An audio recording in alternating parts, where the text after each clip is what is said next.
дафтари матбуоти раис ҷумҳури Тоҷикистон паёми табрикоти Эмомалӣ Раҳмонро нашр кард. ӯ ба муносибати 75-солагии пирӯзии артиши шӯравӣ дар ҷанги дуввуми ҷаҳонӣ ҳамаи иштирокчиёни ҷанг, собиқадорони меҳнат ва мардуми кишварро табрик гуфт. Эмомалӣ Раҳмон, ки як моҳи охир дида намешуд, аз мардуми кишвар даъват кард, ки дар ин рӯзҳои сахт канори ҳам бошанд. Азия плюс гузориш дод, тоҷири муқими шаҳри Хорух Мабадшо Бахтибеков меҳмонхонаи худро бо номи Зафар барои бистарӣ кардани беморон ба беморхонаи вилоятии шаҳри Хорух пешниҳод кард. табибони Хорух мисли ҳамтоёнашон дар саросари дунё имрӯз бо беморӣ мубориза доранд. меҳмонхона паҳлӯи беморхона ҷойгир аст. ман ба хулоса омадам, ки худо накарда агар дар беморхона ҷой нарасад, бистарӣ кардани беморон дар ин ҷо қулай аст, гуфтааст тоҷир. радиои Озодӣ назари чанд коршинос дар бораи сабаби то ҳол карантин эълон нашудан дар Тоҷикистонро нашр кард. коршиносон гуфтаанд, дар муқовимат бо коронавируси COVID-19 мақомоти Тоҷикистон талош доранд обрӯи худро ҳифз кунанд ва ба иқтисод осеби сахт нарасонанд. ҳамчунин радио чанд суолеро хотиррасон карда, ки мақомот то ҳол ба он посух нагуфтаанд. паём ба баррасии паёми табрикотии Эмомалӣ Раҳмон пардохта навишт, ки дар сахттарин даврон барои мардуми кишвараш раис ҷумҳури Тоҷикистон на танҳо як моҳи охир нопадид буд, балки ҳеҷ изҳори тассалие ба хонаводаҳои ҷонбохтагон ва гирифторон накард. ҳамчунин ӯ на барои баррасии мушкили мардуми дучори вабо, балки барои табрики онҳо ба пирӯзие, ки 75 сол қабл ба вуқӯъ пайваста буд, дар экрани телевизион зуҳур кард.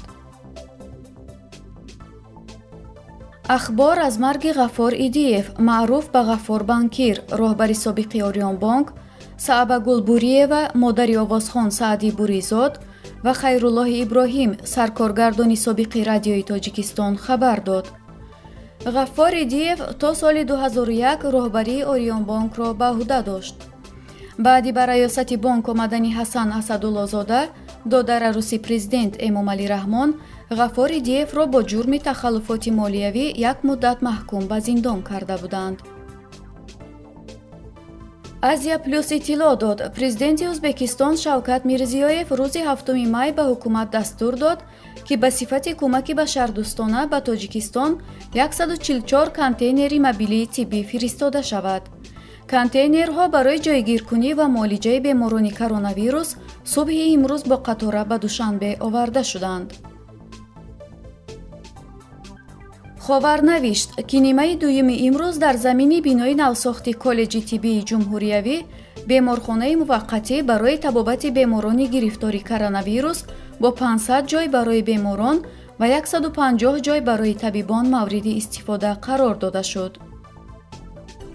табиби тоҷики муқими Русия Мирзоқул Ҳоҷиматов, ки ҳаррӯза ба корбарони Фейсбук дар бораи пешгирӣ ва табобати COVID-19 машварат медиҳад ва ба суолҳои онҳо посух мегӯяд, саҳифаи махсус бо номи тавсияҳои табиб Мирзои Ҳоҷи Муҳаммад боз кард. дар ин саҳифа тамоми машваратҳои ӯ ва маълумоти нашр кардааш дар бораи вируси коруно дастрасанд.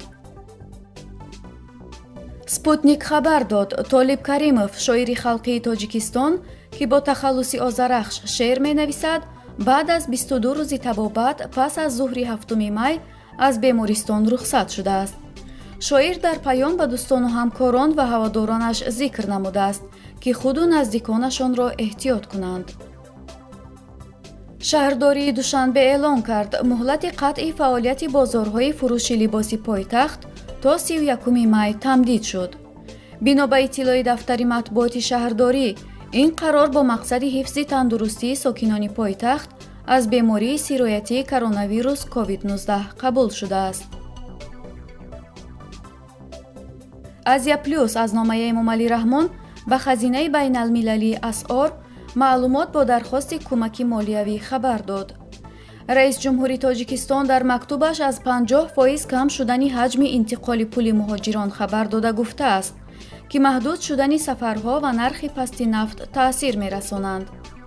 камшавии ҳаҷми интиқоли пул шояд якчанд моҳ идома ёбад, که با کاهش با سرعت استعمال و افزایش بیکاری اینچنین فشار بالای بازار اسعار آورده می‌رساند، تاکید شده است در مکتوب.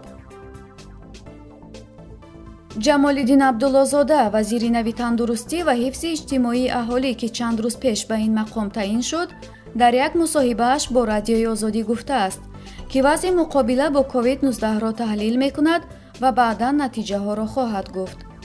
جمال‌الدین عبدالله‌زاده روز 5 می به جای نسیم عالم‌زاده وزیر تندرستی تعیین شد. پیام دو نامه یک پرستار را نشر کرد که در آن او از دزدی کمک‌ها در بیمارخانه‌ها، مناسبت مقامات با طبیبان، وضع بد بیماران و فرار و پنهانشوی راهبران از مسئولیتشان قصه می‌کند. کسی پروای این بیماری هم ندارد، نه راهبران و نه خود مردم. نه بیماران نه اهل عائله‌شان یگان قاعده کرانتینی را رعایت نمی‌کنند. این طبابت خانگی به نزدیکی هزار آدم را گرفتار می‌کند. انا بعد بلای اساسی سر می‌شود. حالا این غنچه‌هایش است، بعد می‌شکوفد، گفته است پرستار. اخبار خبر داد مقصود صلیحов، راهبر بازار سمای شهری حصار، روز 8 می به حدود 500 کارمند بیمارستان استقلال شهر دوشنبه و مرکز سلامتی شهری حصار 70 تن کمک‌های غذایی تقسیم کرده است. بازار سما در شهر حصار را به محمد ظاهر صاحبов، داماد کلانی پرزیدنت تاجیکستان امامعلی رحمان مربوط می‌دانند. مقصود صلیحov خواهرزاده ظاهر است.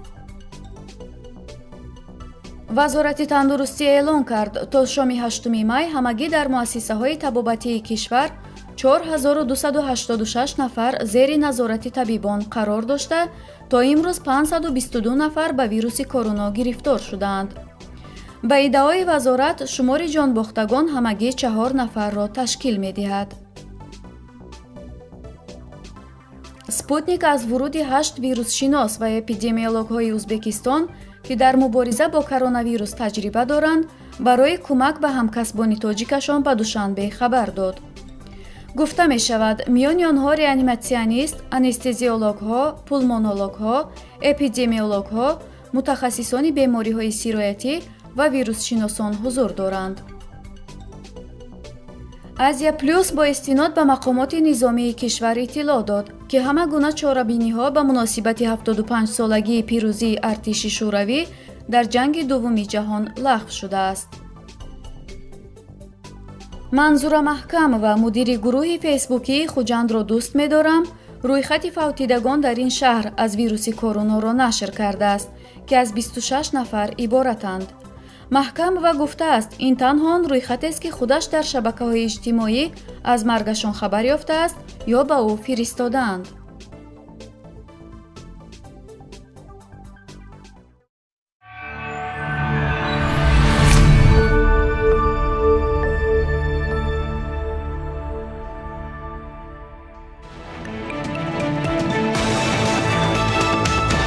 رادیوی پیام در فضای سیاست صدای جدید. رادیوی پیام علم، فرهنگ، نوید. رادیوی پیام مشورت، بحث، گفت و شنید.